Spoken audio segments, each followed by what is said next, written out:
अस्सलामुअलैकुम। I am Mohammad Tayyab. आज हम अपने चैप्टर का नेक्स्ट टॉपिक डिस्कस करेंगे, प्लास्टिड। तो हमने इस चैप्टर में ऑर्गेनेल्स के बारे में डिस्कस कर रहे हैं।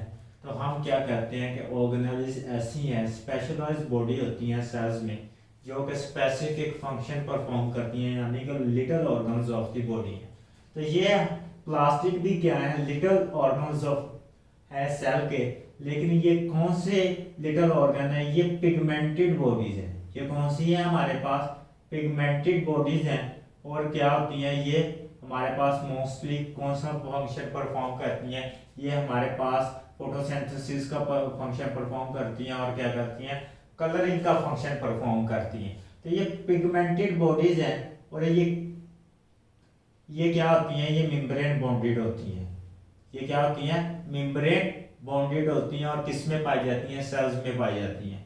अच्छा, अगर ये मेम्ब्रेन बॉन्डेड हैं, हमारे पास पिगमेंटेड बॉडीज हैं और ये मेम्ब्रेन बॉन्डेड है, तो ये जाहिर करती हैं कि ये मेम्ब्रेन बॉन्डेड है। तो हमने मेम्ब्रेन बॉन्डेड की भी आगे टाइप्स पढ़ी हैं कि सिंगल मेम्ब्रेन बॉन्डेड भी हो सकती है और डबल मेम्ब्रेन बॉन्डेड भी हो सकती है। जैसे हमारे पास माइटोकॉन्ड्रिया था, सिंगल मेम्ब्रेन बॉन्डेड, हमारे पास लाइसोसोम था।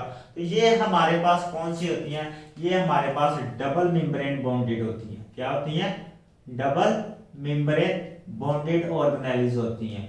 और इनके पास क्या होगी, डबल फास्फोलिपिड बाइलेयर होगी। क्या होगी, डबल फास्फोलिपिड की बाइलेयर होगी। और ये क्या करेगी, सेल में मटेरियल को, यानी कि ऑर्गेनेल्स में मटेरियल की एंट्री को स्टॉप करेगी। अब ये पिगमेंटेड बॉडीज हैं और ये क्या है, डबल मेम्ब्रेन बॉडीज है। अब पिगमेंटेड बॉडीज हैं तो ये डबल मेम्ब्रेन बॉडीज है, तो ये कौन से सेल्स में पाई जाएगी, तो हमें पता है कि ये यूकैरियोटिक सेल्स में पाई जाएंगी। कौन से सेल्स में, हमेशा जो मेम्ब्रेन बॉन्डेड ऑर्गेनेल्स हैं वो यूकैरियोट सेल्स में पाई जाती हैं। ये यूकैरियोट सेल्स में हमारे पास पाई जाएंगी। आगे हमने फर्दर टाइप्स पढ़ी थी यूकैरियोट सेल्स की। तो हमने क्या डिस्कस किया था कि यूकैरियोट सेल्स में हमारे पास कौन से होते हैं, एनिमल सेल्स होते हैं, प्लांट सेल्स होते हैं, और हमारे पास फंजाई के सेल्स होते हैं। तो ये हमारे पास सिर्फ स्पेसिफिक यूकैरियोट सेल्स कौन से, जो कि प्लांट सेल्स होते हैं, उनमें पाई जाती है। कौन से, यूकैरियोट्स के सिर्फ प्लांट सेल्स में पाई जाती है हमारे पास ये वाली ऑर्गेनेली। अब ये डबल मेम्ब्रेन बॉन्डेड है और ये हमारे पास इस रीजन में पाई जाती है। तो इसके हमारे पास है 3 टाइप्स। कितनी टाइप्स हैं, ये 3 टाइप्स हैं, जिनके पास क्या होंगे, सबके पास बेसिस क्या होगी, पिगमेंट्स होंगे और क्या होगी, डबल मेम्ब्रेन बॉन्डेड होंगी। अब ये 3 टाइप्स की है। हमारे पास जो इसकी पहली टाइप है वो है क्लोरोप्लास्ट। क्लोरोप्लास्ट आप स्टार्ट से पढ़ते आ रहे हैं कि क्लोरोप्लास्ट आपने 9th क्लास में भी पढ़ा था कि क्लोरोप्लास्ट कौन सी ऑर्गेनेली होती है, जो हमारे पास फोटोसिंथेसिस में हेल्प करती है। दूसरी इसके पास है जो हमने डिस्कस करनी है आज इस लेक्चर में, वो है क्रोमोप्लास्ट। कौन सी है, क्रोमोप्लास्ट ऑर्गेनेल। और इसके अलावा हमने इस लेक्चर में डिस्कस करना है ल्यूकोप्लास्ट को। किसको डिस्कस करना है, ल्यूकोप्लास्ट को। तो ये 3 ऑर्गेनेली 1 बाय 1 हमने डिस्कस करनी है। लेकिन ये स्ट्रक्चर जो है हमने बेसिक का एक पढ़ना है, एक ऑर्गेनेल का पढ़ना है, बाकी का स्ट्रक्चर भी वही सिमिलर होता है। तो आज हमने डिटेल के साथ जो डिस्कस करना है वो हमारे पास है क्लोरोप्लास्ट। क्या है हमारे पास, कौन सी ऑर्गेनेल है, क्लोरोप्लास्ट। अब क्लोरोप्लास्ट ऑर्गेनेल क्या करती है, हमारे पास सेल में फोटोसिंथेसिस का अमल करती है।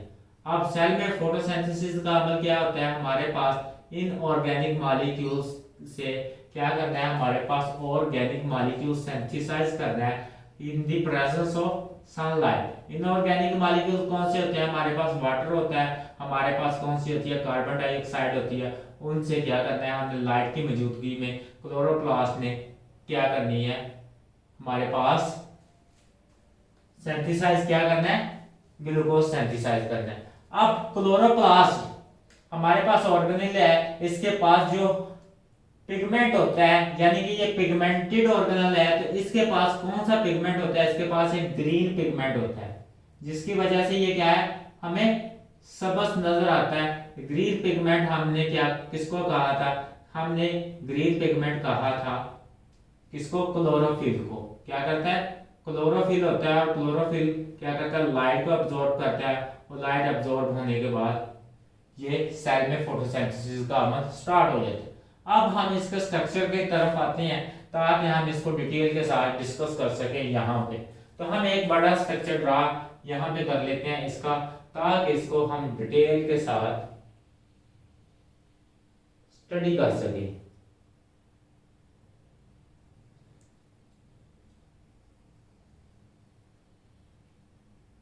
ये हमारे पास है एक outer membrane, double membrane bonded है, तो हमारे पास ये क्या हो गया, एक आउटर मेम्ब्रेन हम ड्रा कर चुके हैं।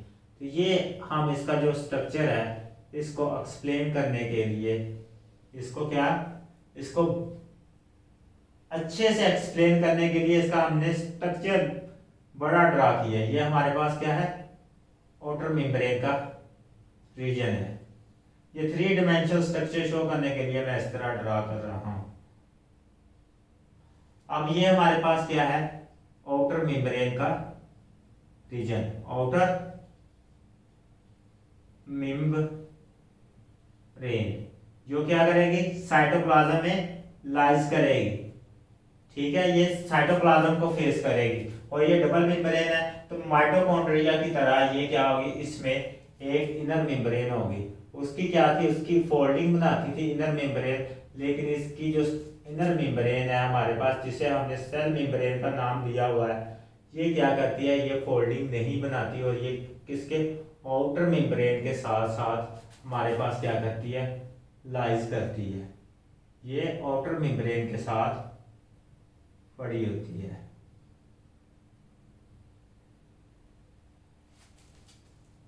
ये इनर मेम्ब्रेन फॉस्फोलिपिड बाइलेयर होती है। ये क्या फंक्शन परफॉर्म करती है, हमने स्टार्ट में डिस्कस किया। ये सेमी परमिएबल होती है, कुछ मटेरियल को अंदर आने देगी और कुछ को नहीं आने देगी। तो ये हमारे पास कौन सी होगी, इनर मेम्ब्रेन। डबल मेम्ब्रेन का ये फंक्शन होता है, ये ज्यादा हमारे पास क्या है, परमेबिलिटी को ज्यादा कंट्रोल करने में हेल्प देती है, यानी कि जो मटेरियल है उसको ज्यादा फिल्ट्रेट करने में हेल्प देती है। तो हमारे पास इसके स्ट्रक्चर में क्या होती है, हमने स्ट्रक्चर इसका डिस्कस करना है। तो स्ट्रक्चर में हमारे पास क्या होता है, एक होती है हमारे पास स्ट्रक्चर में मेम्ब्रेन स्ट्रक्चर होता है, मेम्ब्रेनिक स्ट्रक्चर होता है, और हमारे पास क्या होता है, दूसरा इसके पास होता है स्ट्रोमा। क्या होता है, स्ट्रोमा। अब स्ट्रोमा किसको कहते हैं, जो फॉस्फोलिपिड के अंदर फ्लूइड होता है, जो फॉस्फोलिपिड के अंदर यानी कि फॉस्फोलिपिड की लेयर के अंदर जो फ्लूइड होता है, इस सैग लाइक स्ट्रक्चर में, इस फ्लूइड को हम क्या कहते हैं, स्ट्रोमा कहते हैं। ठीक है, इस फ्लूइड को हम क्या कहते हैं, स्ट्रोमा कहते हैं। और फ्लूइड में डिफरेंट काइंड के मॉलिक्यूल्स भी हमें मिलेंगे, प्रोटीन्स भी मिलेंगे, इसकी कंपोजिशन को भी हमने स्टडी करना। तो ये वाला जो फ्लूइड है इसको हम क्या कहते हैं, स्ट्रोमा। अब ये हमारे पास डिस्कस हो गए। अब मेम्ब्रेन की हमने टाइप्स कर ली, कौन सी होती है मेम्ब्रेन, इनर जो को करती है, साइटोप्लाज्म को लाइज करती है, और हमारे पास आउटर मेम्ब्रेन किसको लाइज करती है, साइटोप्लाज्म को सेल के, और इनर मेम्ब्रेन किसको लाइज करती है, हमारे स्ट्रोमा को। किसको, स्ट्रोमा को।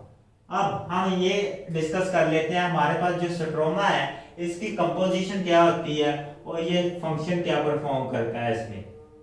ये हमारे पास स्ट्रोमा आ गया।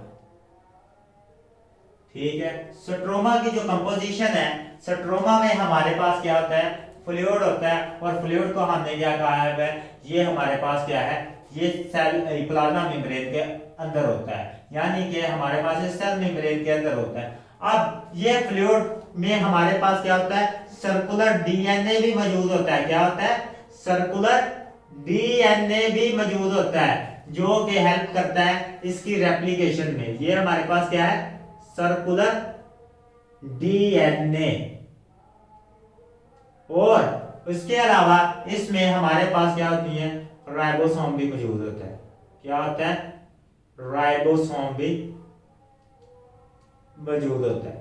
अब राइबोसोम के लिए यूज होता है, प्रोटीन की सिंथेसिस के लिए यूज होता है। ये लार्जेस्ट यूनिट है, ये स्मॉलर यूनिट है, और इसके पास जो राइबोसोम होता है वो होता है 70S। कौन सा होता है? 70S। ये हमारे पास क्या है? सर्कुलर डीएनए जो कि प्रोकैरियोट्स में पाया जाता है, और ये हमारे पास क्या है? राइबोसोम। तो सबसे पहले इसकी जो कंपोजिशन का जो मटेरियल है हम उसको डिस्कस कर लेते हैं कि कौन सा है राइबोसोम है। इसमें राइबोसोम कौन सा है? 70S, जो कि यूकेरियोटिक सेल्स में पाया जाता है। उसके बाद है इसमें क्या है? सर्कुलर डीएनए, जो कि यूकेरियोटिक सेल्स में पाया जाता है। और उसके अलावा इसमें कौन सी होती है? प्रोटीन्स होती हैं, डिसॉल्व प्रोटीन्स होती हैं, ठीक है। ये भी क्या करती हैं? फंक्शन परफॉर्म करती हैं। और इसके पास क्या होते हैं? एंजाइम्स होते हैं। क्या होते हैं? एंजाइम्स होते हैं। एंजाइम किसके लिए होते हैं? जो कि हमारे पास फोटोसिंथेसिस के अमल को कैटेलाइज करेंगे। ये वाली इसकी स्ट्रोमा की कंपोजिशन होगी। अब एक सेल में क्लोरोप्लास्ट कहाँ पे पाए जाते हैं? तो ये हमारे पास लीफ में पाए जाते हैं। किस में पाए जाते हैं?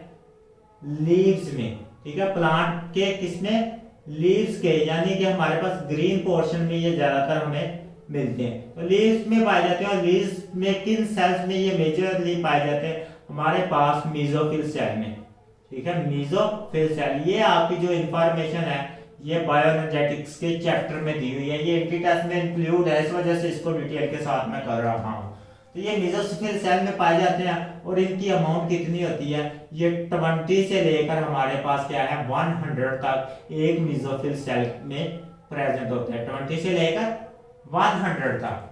तो अब इसमें सर्कुलर डीएनए भी हो गया, राइबोसोम्स भी हो गया। इसका मतलब ये क्या है? ये सेल्फ रेप्लिकेटिंग ऑर्गेनेली है। किस तरह? माइटोकॉन्ड्रिया की तरह। तो सबसे पहले ये क्या है? ये सारी ऑर्गेनेलीज के पास अपना डीएनए भी होता है और अपने राइबोसोम्स भी होती हैं। डीएनए और राइबोसोम से क्या होती है? प्रोटीन की सिंथेसिस हो जाती है। तो इसका मतलब ये वाली सारी ऑर्गेनेलीज हमारे पास क्या है? सेल्फ रेप्लिकेटिंग, ठीक है। तो यहाँ पे मैं लिख देता हूँ कि ये ऑर्गेनेलीज हमारे पास क्या होती हैं?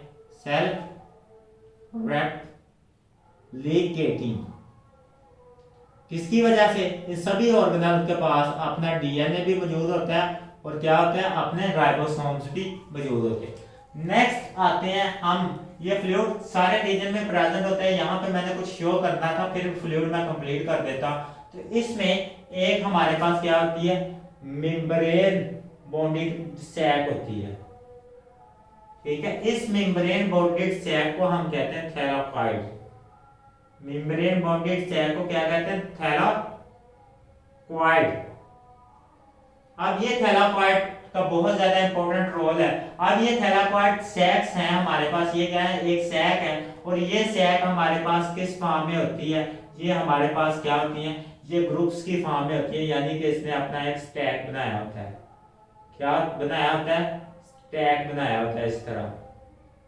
और ये स्टैक क्या करता है? अपना सेल में फंक्शन परफॉर्म करता है। अब एक ये स्टैक हो गया, एक स्टैक क्या बनेगा? इधर बनेगा। ये मल्टीपल स्टैक होते हैं, ठीक है। एक सिंगल स्टैक को हम क्या कहते हैं? ग्रेनम कहते हैं। ये स्टैक हो गया। और एक स्टैक क्या हो गया? ये हो गया हमारे पास। अब ये वाला स्टैक हो गया। अब ये स्टैक क्या होते हैं? इसको हम क्या कहते हैं? एक स्टैक को हम कहते हैं ग्रेनम। क्या कहते हैं? ग्रेनम। और मल्टीपल स्टैक को हम कहते हैं ग्रेना। और ये ग्रेनम आपस में क्या होते हैं?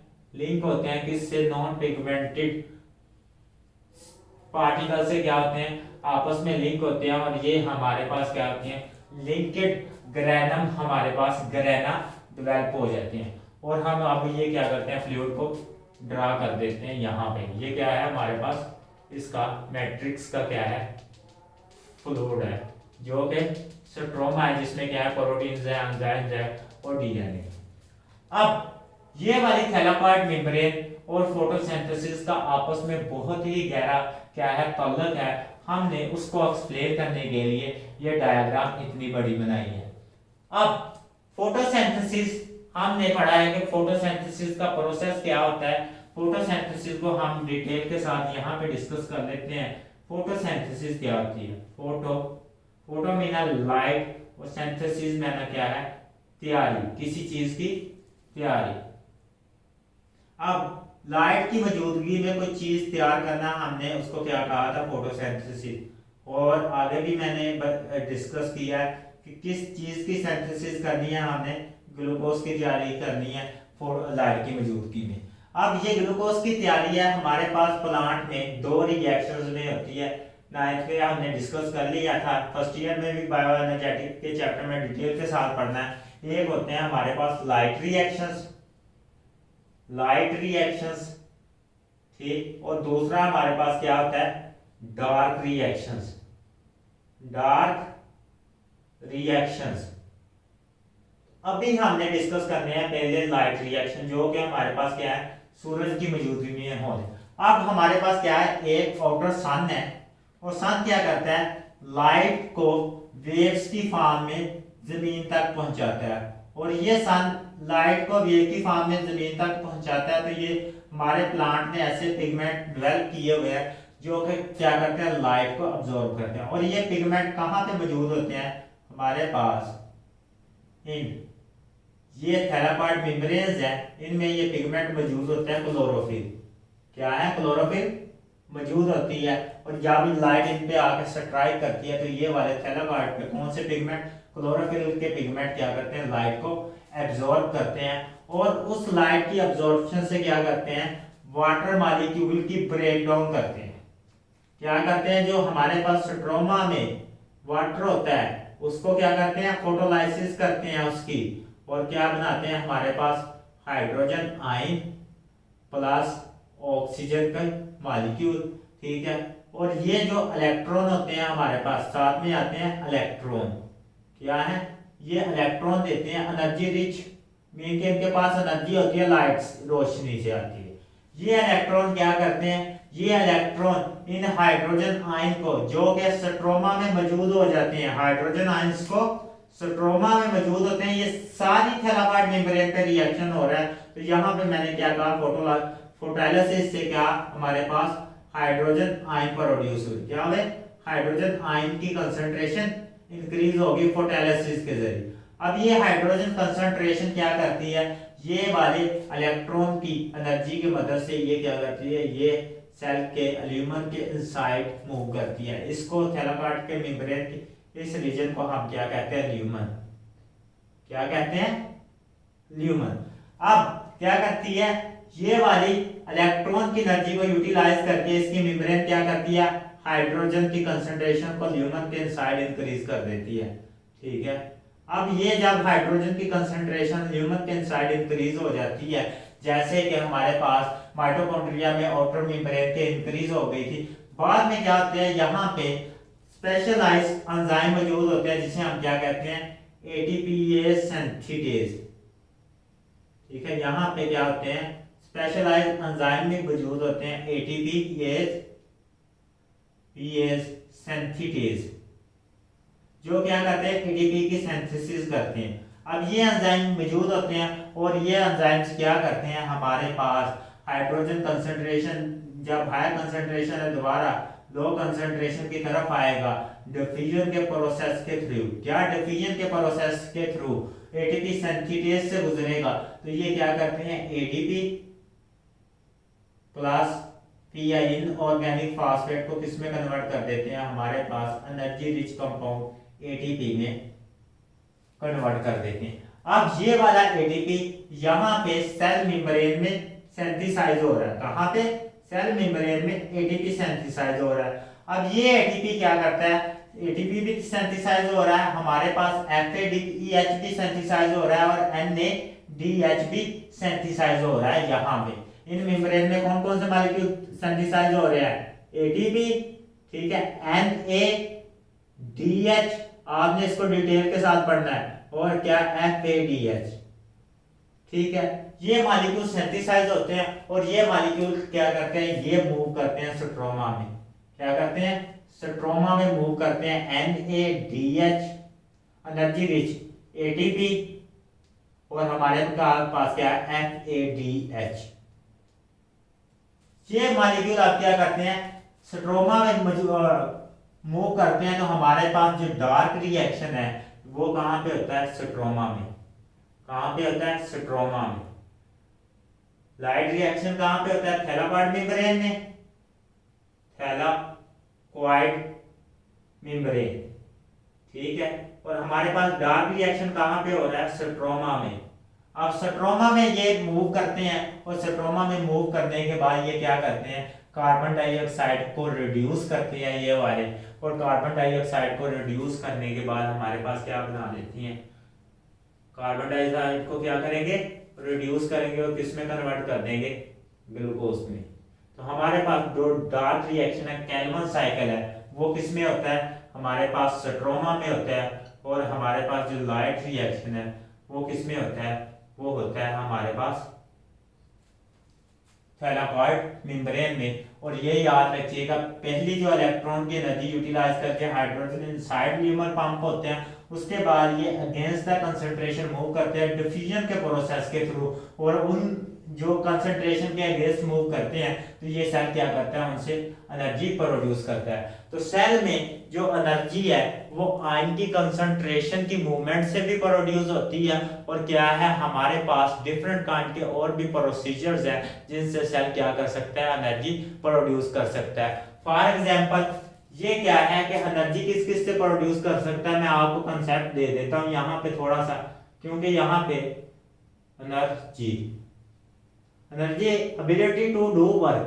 अब एनर्जी क्या है, सेल जो हमने ज्यादातर डील करते हैं, एक तो ये क्या करता है, जब break down of the bond होती है, ठीक है, जब आप CH बॉन्ड की ब्रेक डाउन करते हैं, ठीक है, तब ये एनर्जी प्रोड्यूस होती है और उसको क्या करता है, ATP में सिंथेसाइज कर लेता है। ATP क्या करता है, उससे बना लेता है। दूसरा ये एनर्जी का भी ये सिंथेसाइज करता है जब आयन की कंसंट्रेशन, ठीक है, आयन क्या मूव करते हैं, against the concentration gradient move करते हैं, मींस के जब ये डिफ्यूजन करते हैं आयन, ठीक है, आयन की क्या, डिफ्यूजन से हायर कंसंट्रेशन से लो कंसंट्रेशन की तरफ, ठीक है, हायर कंसंट्रेशन से लो कंसंट्रेशन की तरफ मूव करते हैं आयंस, तो तब ये क्या करता है, सेल तब भी एनर्जी प्रोड्यूस कर लेता है। और जब ये क्या करता है, CH बॉन्ड, ठीक है, ब्रेक करता है, तो तब भी ये एनर्जी प्रोड्यूस कर लेता है। और इस प्रोसेस को क्या कहते हैं हम, कीमियो ऑस्मोसिस। जब ये ATP इस तरीके से प्रोड्यूस करता है तो ये थैलाकॉइड मेम्ब्रेन पे होती है, और किस में मौजूद होते हैं, ये प्लांट सेल में मौजूद होते हैं। तो हमारे पास जो क्लोरोप्लास्ट का फंक्शन है, ये क्या करता है, हमारे पास फोटोसिंथेसिस करता है। क्या करता है, फोटोसिंथेसिस। हमने फोटोसिंथेसिस का जो प्रोसेस है वो भी डिटेल के साथ डिस्कस कर लिया कि दो प्रोसेस होते हैं इसमें, मेजर लाइट और डार्क रिएक्शन कहाँ कहाँ पे होते हैं। क्रोमोप्लास्ट है हमारे पास सेकंड, ठीक है, इसका क्या फंक्शन है, ये भी हमारे पास पिगमेंट देता है। ये क्या देता है, क्लोरोप्लास्ट ग्रीन पिगमेंट देता है प्लांट को, कौन सा, ग्रीन सब्ज। और क्रोमोप्लास्ट जो ग्रीन के अलावा जो भी पिगमेंट होता है पेटल्स में, ठीक है, फूलों की पत्तियों में, तो ये वो वाला पिगमेंट देता है। और जो हमारे फ्रूट का डिफरेंट काइंड का पिगमेंट आता है, जब फ्रूट राइप हो जाता है तो उनमें जो डिफरेंट काइंड का जो पिगमेंट होता है वो हमारे पास कौन देता है, क्रोमोप्लास्ट। उसके बाद है हमारे पास लिथियोप्लास्ट। ये हमारे पास है नॉन पिगमेंटेड ऑर्गेनेली है, नॉन पिगमेंटेड ऑर्गेनेली है। ये कोई कलर नहीं देती, लेकिन इसका फंक्शन है, ये क्या करती है, फूड को स्टोर करती है। अब क्या करती है, फूड को स्टोर करती है। और हमारे पास प्लांट में जो फूड स्टोर होती है वो स्टार्च की फॉर्म में स्टोर होती है। तो ये क्या करती है, ये स्टार्च की फॉर्म में फूड को स्टोर करेगी। और कहाँ पे मौजूद होगी, ये हमारे पास रूट ट्यूबर्स में मौजूद होती है। यानी कि ज्यादातर जो प्लांट है हमारे पास किसमें, खुराक को स्टोर करते हैं तो ट्यूबर्स में स्टोर करते हैं। तो ये हमारे पास कहाँ पे मौजूद होगी, रूट ट्यूबर्स पे। तो हमने क्लोरोप्लास्ट को ये डिटेल के साथ डिस्कस कर लिया कि ये मेम्ब्रेन बॉन्डेड ऑर्गेनेली है। और हमारे पास क्रोमोप्लास्ट क्या होते हैं, लिथियोप्लास्ट क्या होते हैं। और अल्लाह हाफिज, अपना ख्याल रखिएगा, दुआ में याद रखिएगा। अल्लाह हाफिज।